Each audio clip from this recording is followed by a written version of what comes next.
오늘 그 제사장 나라와 하나님 나라라는 제목으로 좀 말씀을 전하겠는데요.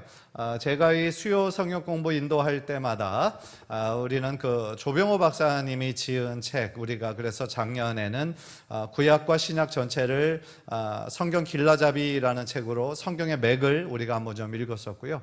지금 올해 들어서가 저는 또 이제 거기에 대한 통성경 학교를 지금 진행하고 있는데, 사실은 제가 가끔씩 3주마다 한 번씩 하시니까 이 맥이 이렇게 쭉 이어지진 않죠.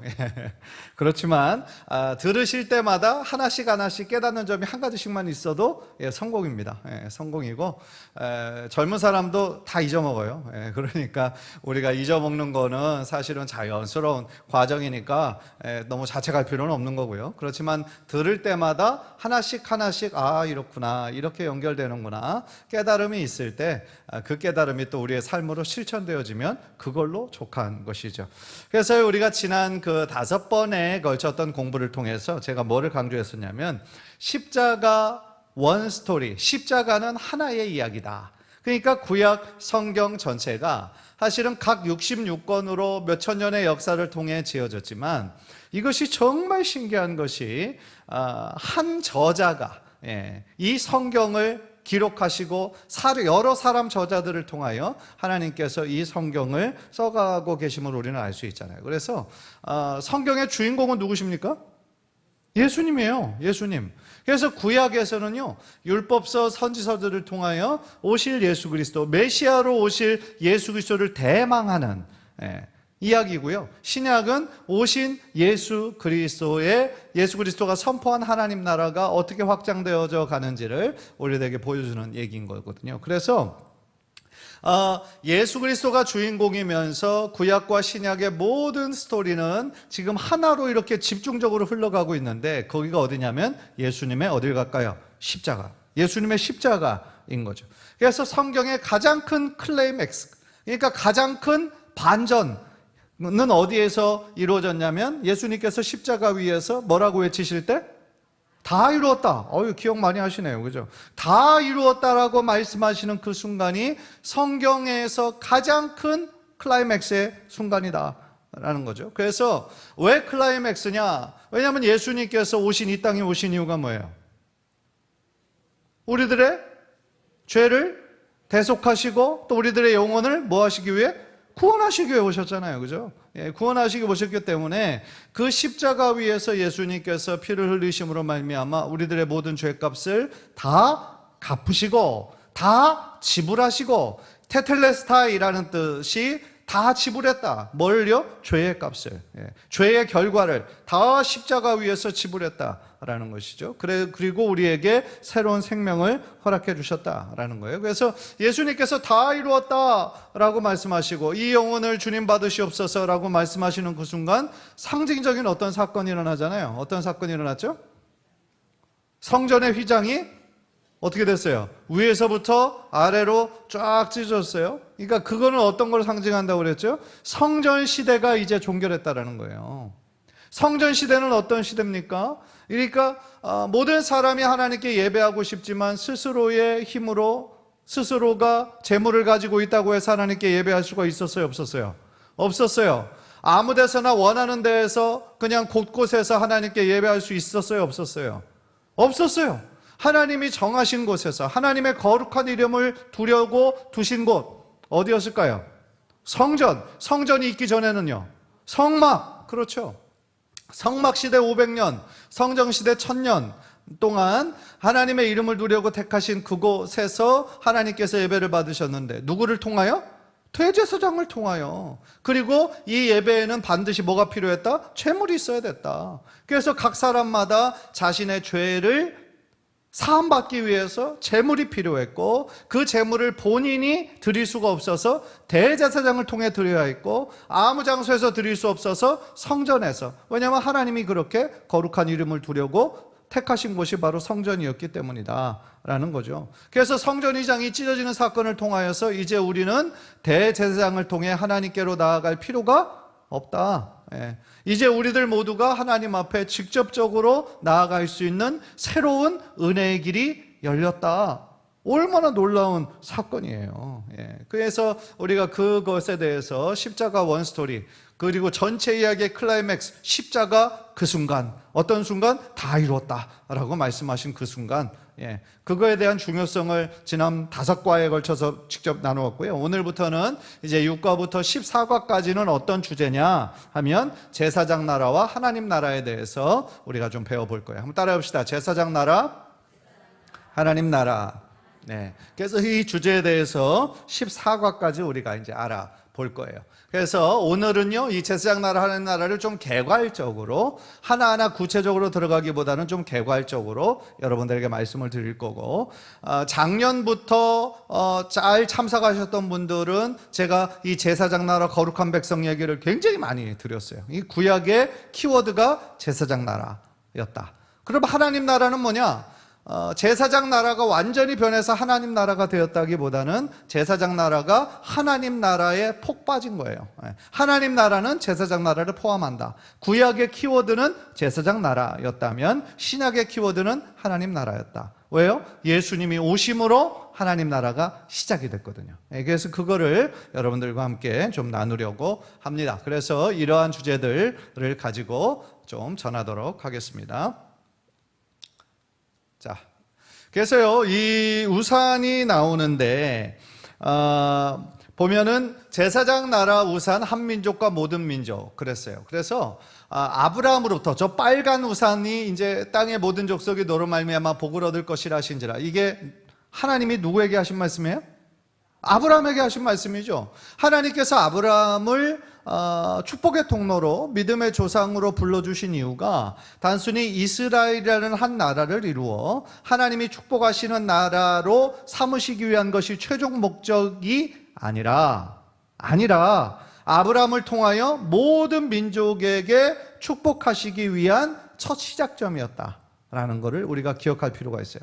그러니까 아브라함은 이스라엘 민족의 조상일 뿐만 아니라 모든 믿는 이들의 조상이고, 하나님의 뜻은 이스라엘이라는 그 나라만을 축복하는 것이 목적이 아니라 이스라엘이라는 나라를 통하여, 제사장 나라를 통하여 모든 민족들이 하나님을 믿고 하나님의 자녀가 되는 그러한 나라로 축복받기를 원하신다. 그래서 그 첫 시작점으로 누굴 부르셨다? 아브라함을 부르셨다라는 거죠. 그래서 두 번째 우산, 그 고동색으로 나온 거는 세계가 다 내게 속하였나니 너희는 모든 민족 중에서 내 소유가 되겠고 제사장 나라가 되며. 제사장은 누구를 위해 존재하는 사람이에요? 그렇죠. 하나님을 위해 존재하고 또 다른 사람들이 하나님 앞에 예배할 수 있도록 돕는 중보자의 역할이죠.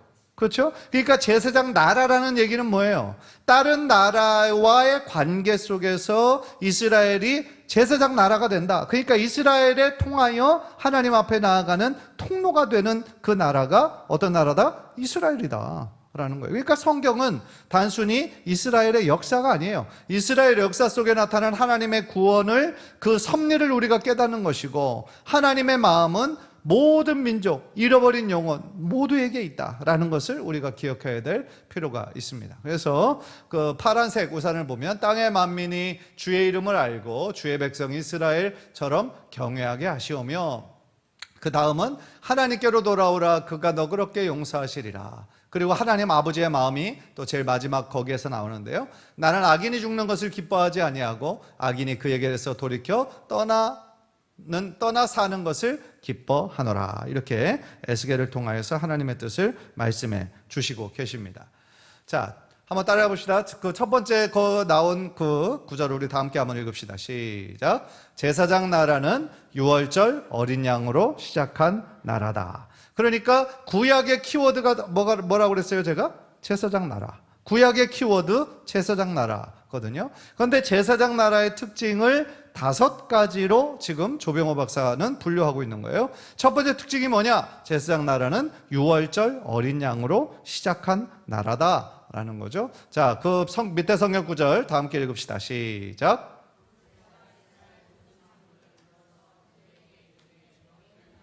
너희의 가족대로 어린 양을 택하여 유월절 양으로 잡고 옷을 줘 묶음을 가져다가 그릇에 담은 피에 적셔서 그 피를 문 임방과 좌우 설주에 뿌리고 아침까지 한 사람도 자기 집 문 밖에 나가지 말라 그랬어요. 여러분 그 히브리 민족이 아직 뭐 나라가 아니었죠 그때는. 그래서 지금 애굽 밑에서 지금 식민지에 속한 포로로 지금 끔찍한 박해 속에서 살아가고 있던 그때였습니다. 그래서 하나님께서 모세를 부르셔서 내 백성을 이끌어내어 하나님을 예배하는 그런 민족으로 하나님 삼으실 것을 말씀하시잖아요. 그래서 애굽왕 바로에게 내 민족을 보내달라 얘기하니까 모세가 그래 한번 다 데려가라 그랬어요, 안 그랬어요? 안 그랬죠. 왜냐하면 노동력이잖아요. 노예들은 그 나라의 노동력이란 말이에요. 그러니까 이집트에 막 우리 지금도 보는 것처럼 막 그 수많은 유적지 그런 거 어떻게 줬겠어요? 다 히브리 민족 그 노예들을 통해서 진 거란 말이에요. 그것들이. 그러니까 그 노동력들을 200만 명이나 되는 노동력들을 누가 그냥 보내요. 그러니까 안 부르죠. 그래서 하나님께서 10가지 재앙으로 그들을 치셨잖아요. 그런데 이 재앙이 피, 개구리, 이파리 뭐 재앙들이 있을 때마다 이 바로가 너무너무 괴로워서 그때마다 이것만 물러가게 해주면 내가 네 백성 데려가게 해주겠다 약속하지만 그 약속을 매번 어기죠. 그런데 제일 마지막 재앙이 어떤 재앙이었어요? 장자의 죽음의 재앙이었죠. 그래서 이 장자의 죽음의 재앙을 통하여 이제 이 바로가 두 손 두 발을 다 들죠. 왜냐하면 자기 아들도 죽었을 뿐만 아니라 애굽에 속한 모든 장자, 심지어 애굽에 속한 모든 가축들의 첫 그 새끼들도 다 전멸을 하고 말아요. 예외가 있었죠. 고센 그 지역에 사는 이 히브리 민족들은 다 괜찮고 그런 것을 경험하면서 바로가 완전히 항복해서 그들을 보내는 것이죠. 그런데 하나님께서 그 모세에게 명령하신 것이 있었죠. 그게 뭐냐면 여기에 오늘 우리가 읽은 것대로 유월절 양을 잡아서 그 피를 적셔서 문인문과 좌우 설주에 뿌리고 아침까지 한 사람도 자기 집 문 밖에 나가지 말라 이렇게 명령을 했죠. 그러니까 유월절 어린 양의 피로 누가 살았어요? 이스라엘에 속한 장자들이 다 살았잖아요. 그렇죠? 애굽에 속한 모든 장자들은 다 죽었지만 이스라엘의 장자들은 다 죽어야 될 운명이었지만 다 살았죠. 하나님의 기적을 경험하게 되었죠. 그래서 이때 이후로 하나님께서 이스라엘 그 지파 중에서 레위 지파가 있잖아요. 르벤, 시므온, 레위 셋째 아들인데 이 야곱의 이 레위 지파를 12지파의 그 장자들을 대신해서 하나님의 것으로 삼으셨어요. 하나님의 소유로 이 레위 지파를 삼으셨어요. 그래서 제사장 나라를 이끌어가는 지파로 하나님께서 레위 지파를 삼으셨다라는 거죠. 그래서 하나님의 그 제사장 나라는 유월절 어린 양으로 유월절 어린 양의 피로 시작한 나라가 제사장 나라다. 자, 두 번째 제사장 나라의 특징 다 같이 읽읍시다. 시작. 제사장 나라는 하나님의 용서가 있는 나라다. 우리 밑에 구절도 다 같이 읽읍시다. 시작. 제사장은 여호와 앞에서 그를 위하여 속죄한즉 그는 무슨 허물이든지 사함을 받으리라 그랬어요. 그러니까 하나님의 용서가 있는 나라, 그러니까 하나님 앞에 예배를 통하여 제사를 통하여 그들의 모든 죄가 어떻게 된 거예요? 용서를 받은 거예요. 그러니까 하나님의 은혜죠. 그 빨간 글씨로 나와 있는 것처럼 무슨 허물이든지 사함을 받으리라. 그러니까 뭐예요? 은혜죠. 어떤 죄, 아무리 큰 죄라도 하나님 앞에 용서를 구하며 나아갈 때 하나님께서 용서해 주시는 거예요. 하나님 은혜인데 단 조건이 있어요. 하나님이 정하신 절차에 따라 해야 돼요. 그래서 하나님의 기준에 미치지 못한 그런 사람들까지도 그 사람을 낙오시키지 않으시고 용서받을 수 있도록 하나님은 기회를 주신 것이죠. 무엇을 통해서? 제사를 통해서. 제사를 통하여서 하나님 앞에 나올 수 있는, 그래서 하나님의 용서를 받을 수 있는 은혜의 길을 하나님께서 열어주셨다라는 거죠. 그래서 세 번째 특징 다 함께 읽읍시다. 시작. 제사장 나라는 이웃 사이에 나눔과 거룩이 있는 나라다. 자, 제사장 나라는 구약이에요, 신약이에요? 구약. 그렇죠? 구약의 키워드가 제사장 나라라고 그랬잖아요. 제사장 나라에 이 5가지 특징이 있는데 지금 우리가 세 번째를 하고 있는 거예요. 제사장 나라는 이웃 사이에 나눔과 거룩이 있는 나라다. 자, 이 성경 구절 제가 읽을게요. 너희가 너희의 땅에서 곡식을 거둘 때에 너는 밭 모퉁이까지 다 거두지 말고 내 떨어진 이삭도 줍지 말며 내 포도원의 열매를 다 따지 말며 내 포도원에 떨어진 열매도 줍지 말고 가난한 사람과 거류민을 위하여 버려두라. 나는 너희의 하나님 여호와이니라. 예. 하나님께서 지금 누구를 배려하시는 거예요? 가난하고 어려운 사람들을 배려하는 이 법을 율법으로 정해 주셨어요. 그러니까 하나님께서는 정말 이 약자들을 위하여서, 사회적인 소수를 위하여서, 정말 어렵고 힘든 사람들을 위하여서 이런 이웃 사이의 나눔과 그 삶의 거룩이 있는 나라로 삼으셨다라는 거죠. 그래서 이 농사를 다 짓고 이제 추수할 때 밭 모퉁이의 일부러 남겨두게 하신 거예요. 가난한 이웃들이 그것을 가져가서 살 수 있도록. 그러니까 하나님 사랑과 이웃 사랑의 또 다른 이름이 바로 이 법인 거죠. 이웃 사이의 나눔과 거룩이 있는 나라. 그리고 나중에 정말 이 사사시대와 같은 그런 시대 속에서도 이 법을 잘 지키는 한 사람이 있었어요. 그 사람이 누구였냐면 보아스라는 사람이었고, 그렇잖아요. 보아스가. 그래서 자기네 이 밭 모퉁이에서 누구로 하여금 계속 그거를 줍게 했어요? 룻. 그래서 보아스와 룻이 그렇게 인연이 되어서 연결이 됐던 거는 이 보아스가 이 하나님 나라의 이 율법을 기억하고 있었고 그것을 실천하는 굉장히 거룩한 사람이었다라는 것이죠. 자, 그래서 제사장 날은 바로 이웃 사이의 나눔과 거룩이 있는 나라. 자, 다섯 번째 특징 시작. 제사장 나라는 민족 사이에 평화가 있는 나라다. 자, 제사장 나라라고 했을 때 우리가 대조할 수 있는 것이 제국이에요. 제국이라고 했을 때 그때 당시에는 애굽이 제국이었어요. 그러니까 다른 나라, 다른 민족을 노예로 삼고 그들을 강제로 노예로 삼고 그들을 수탈하고 그들을 이용하고 그랬잖아요. 그런데 제사장 나라는 그런 제국적인 그런 나라가 아니었어요. 어떤 나라를 침략하는 나라가 아니에요. 누군가에게서 세금을 받거나 수직적으로 다스리는 나라가 아니라 제사장 나라는 민족 사이에 뭐가 있는 나라? 평화가 있는 나라다. 그래서 이스라엘은 나중에 가장 부강했을 때, 경제적으로, 군사적으로 최고의 정점에 이르렀을 때가 언제게요? 다윗이 다스릴 때, 다윗과 솔로몬일 때 최고의 정점으로 이르렀거든요. 그때 당시 주변 나라들보다도 국력이 엄청나게 셌다고요. 군사력이 대단했다고요. 그런데 그때도 역시 힘있는 민족이었지만 스스로 전쟁을 일으키지 않았어요. 왜요? 제사장 나라의 법이 민족 사이에 평화가 있는 나라예요. 제국과는 다른 나라예요. 그래서 그렇게 나아갈 수 있는 힘이 있었음에도 불구하고 이스라엘은 그렇게 하지 않았죠. 하나님을 왕 삼아서 다른 나라들 사이에 평화가 있는 그것을 실천했다라는 거죠. 자, 다섯 번째 특징 다 같이 한번 읽읍시다. 시작. 제사장 나라는 장자와 성전으로 이끄는 나라다. 자, 밑에 구절도 다 같이 시작. 보라, 내가 이스라엘 자손 중에서 레위인을 택하여 이스라엘 자손 중에 태를 열어 태어난 모든 자를 대신하게 하였은즉 레위인은 내 것이라. 아까 이스라엘의 지파 12명의 아들이 있었잖아요. 야곱이. 그래서 각 사람이 지파가 되었는데 레위 지파를 선택해서 하나님께서 장자를 삼으신 거예요. 장자의 역할이 뭐예요? 동생들을 돌보는 거예요. 그렇죠? 마찬가지로 레위 지파가 장자의 역할을 감당해서 다른 사람들을 대신해서 레위 지파가 뭐 했어요? 성전에서 봉사하는 일을 했잖아요. 그리고 또 제사를 통해서 제사장 나라를 이끌었던 지파가 바로 레위 지파였다라는 거죠.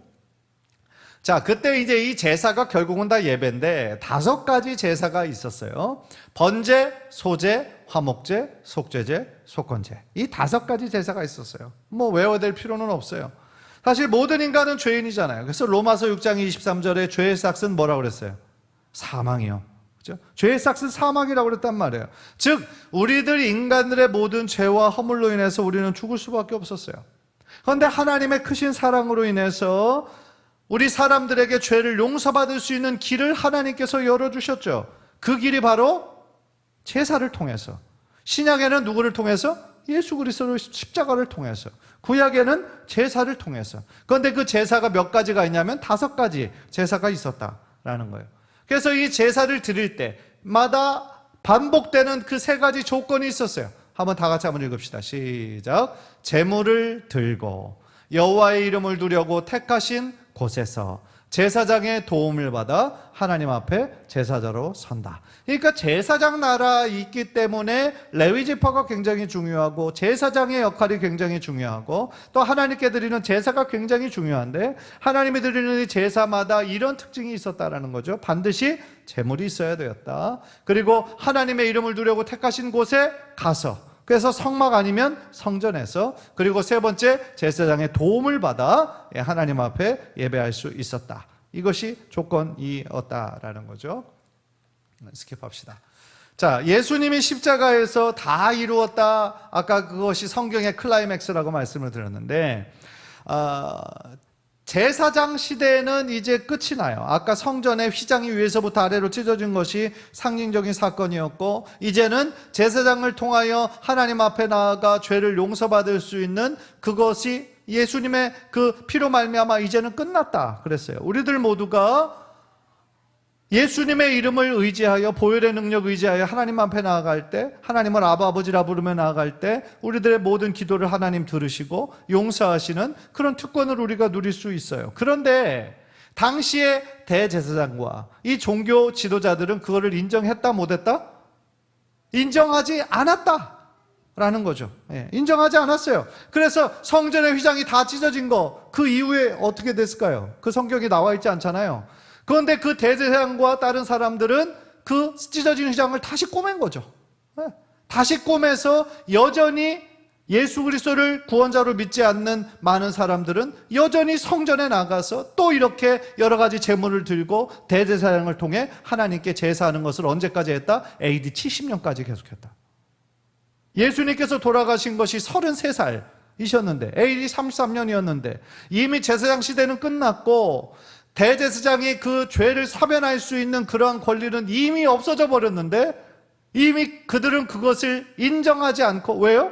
예수님을 메시아라고 인정하지 않았잖아요. 그러니까 AD 70년까지 계속 그 헛된 것을 반복을 하고 있었다라는 거죠. 그래서 대제사장들이 뭐라고 주장을 했습니까? 예수는 신성모독자다. 그러니까 유대인의 법에 있어서 예수님이 신성모독자다라고 했죠. 왜 신성모독자라고 했을까요? 하나님의 아들이라고 그랬잖아요. 예수님이 내가 하나님의 아들이다. 그러니까 자기들이 다른 사람들의 입장에서 봤을 때는 너무나 참남한 것이고 네가 지금 누구의 아들인 걸 다 아는데, 우리가 네 아버지 요셉도 알고 어머니 마리아도 아는데 네가 어떻게 하나님의 아들이냐 라고 그렇게 얘기한 거 아닙니까? 그래서 돌로 쳐 죽이기보다는 로마법에 의해서 십자가에 매달려 죽인 거 아닙니까? 그렇죠? 그래서 이 대제사장들은 예수는 신성모독자다. 그리고 성전모독자다. 왜 성전모독자예요? 누군가 이 예수님에게 시험을 하려고 그랬잖아요. 이 성전이 이렇게 무너져도 내가 3일 만에 그것을 다시 세울 수 있다. 예수님이 말씀하셨잖아요. 그래서 그것으로 성전은 거룩한 곳인데 네가 지금 성전을 모독했다. 그런데 예수님이 말씀하신 그 3일 만에 성전을 다시 짓겠다 하는 것은 뭘 의미하는 거였어요? 자신의 부활을 의미하는 거였죠. 3일 만에 자신의 육체가 다시 일어날 것을 말씀하셨는데 그 말씀을 듣던 사람들은 다 그것을 이해하지 못했죠. 자, 그래서 부활을 속이는 자 자칭 유대인의 왕이라고 이렇게 주장을 했었던 것이죠. 그래서 이 대제사장들이 뭐라고 했냐면, 이 십자가에 달려 돌아가실 때도 막 갑자기 낮에 어두움이 덮이는 그러한 것을 경험을 하고, 또 그 3일 만에 부활할 거라는 그 얘기가 있기 때문에 믿지는 않았지만 또 혹시나 하는 마음에 로마 병사들 군장들을 세워놨잖아요. 또 이게 제자들이 와가지고 막 훔쳐간 다음에 예수님이 말씀하신 대로 부활했다 이러면 안 되니까 로마 병정을 돈으로 사가지고 다 지키겠단 말이에요. 그리고 그 문을 무거운 돌로 다 봉을 해버리고, 무덤을.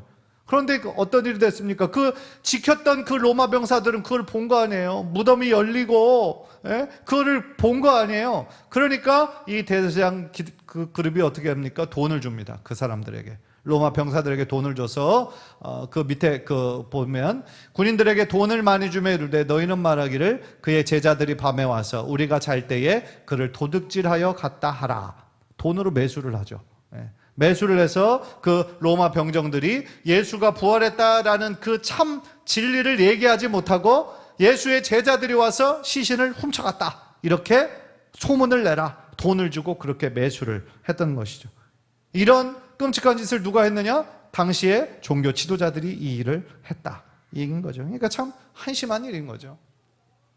자, 예수님은 누구이신가? 대제사장이 바라보는 예수는 방금 말씀드렸던 것처럼 신성모독자여, 성전모독자여, 부활을 속이는 자고 자칭 유대인의 왕이지만, 제자들이 바라보는 예수님은 어떤 모습이에요?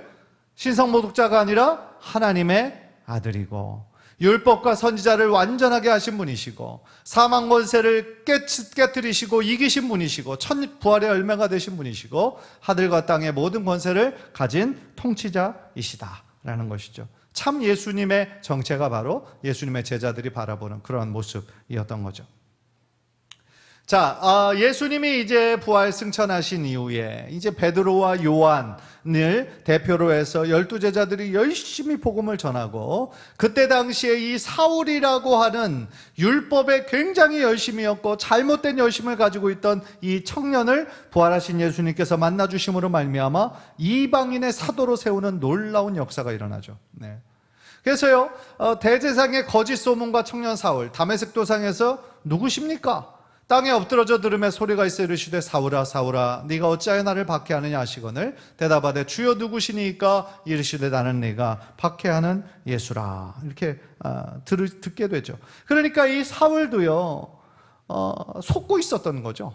그러니까 방금 제가 이 대제사장들과 종교 지도자들은 예수님의 그 십자가 위에서 다 이루었다 하심으로 부활, 그 성전의 휘장이 찢어지면서 이제는 성전에 이 제물을 끌고 와가지고 대제사장이 그것을 잡아 죽여서 하나님 앞에 나아가야만 죄의 용서를 받을 수 있는, 그것이 이미 종결되었음에도 불구하고 이들은 끊임없이 그것을 AD 70년까지 했다고 그랬잖아요.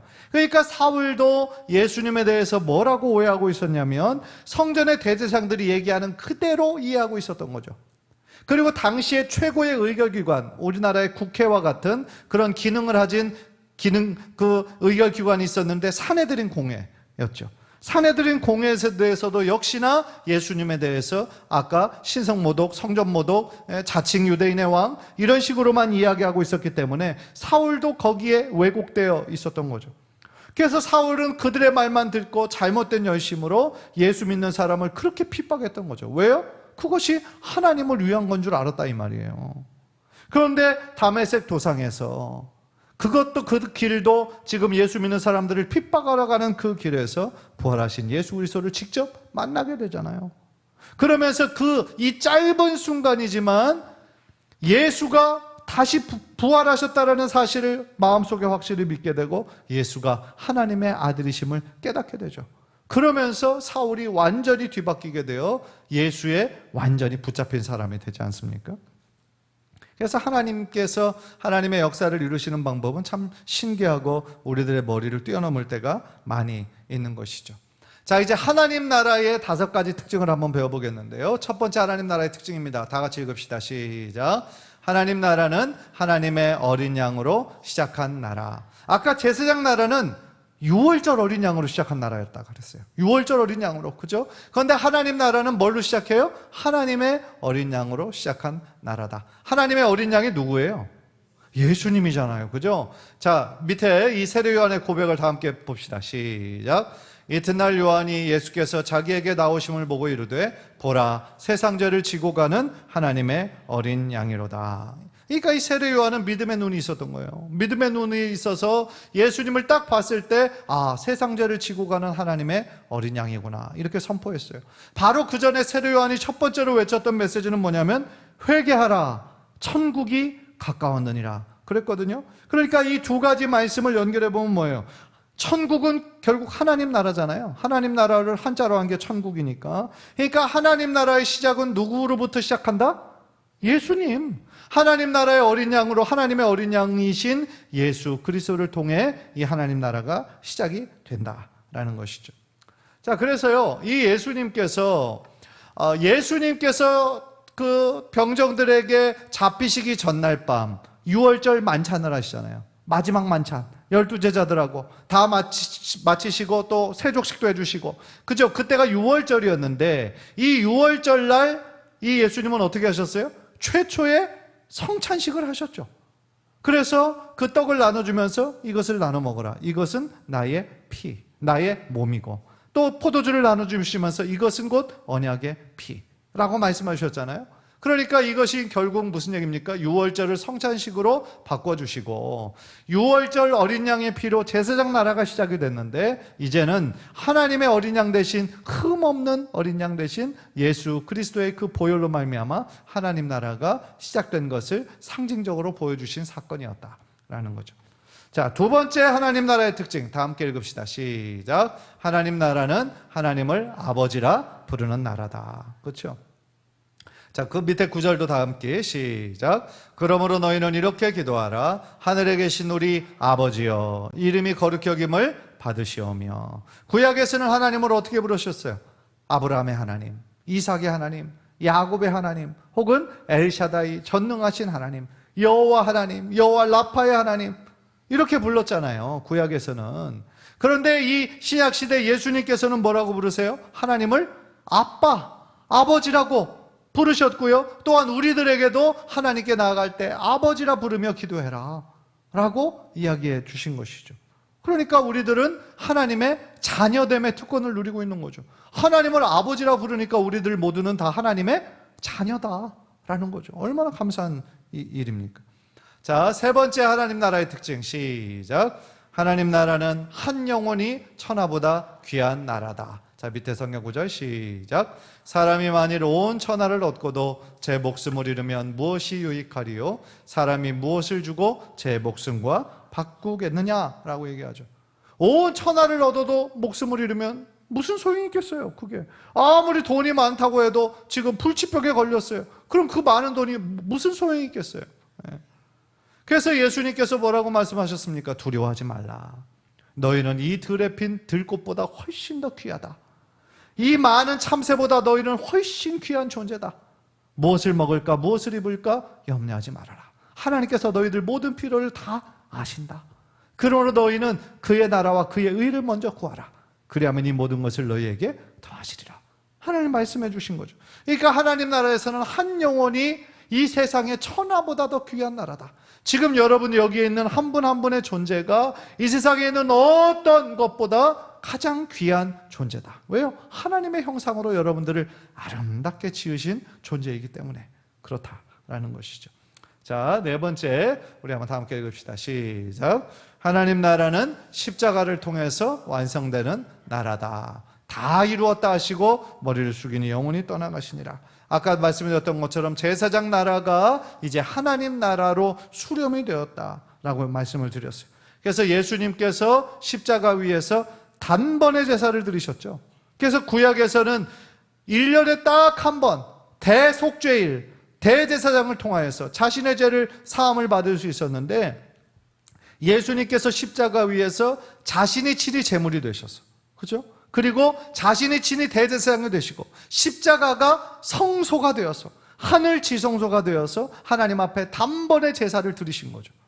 그래서 그때 이후로는 이제 그 누구도 우리들이 뭐 제물을 직접 들고 어떤 대제사장을 통해 하나님께 나아갈 필요가 없고, 우리들 모두가 있는 곳에서 하나님께 전심으로 회개하고 하나님 앞에 나아갈 때, 용서를 구할 때 하나님은 우리들 모두를 다 용서해 주시고 우리들의 기도를 들으신다라는 것이죠. 그러니까 얼마나 감사한 일입니까?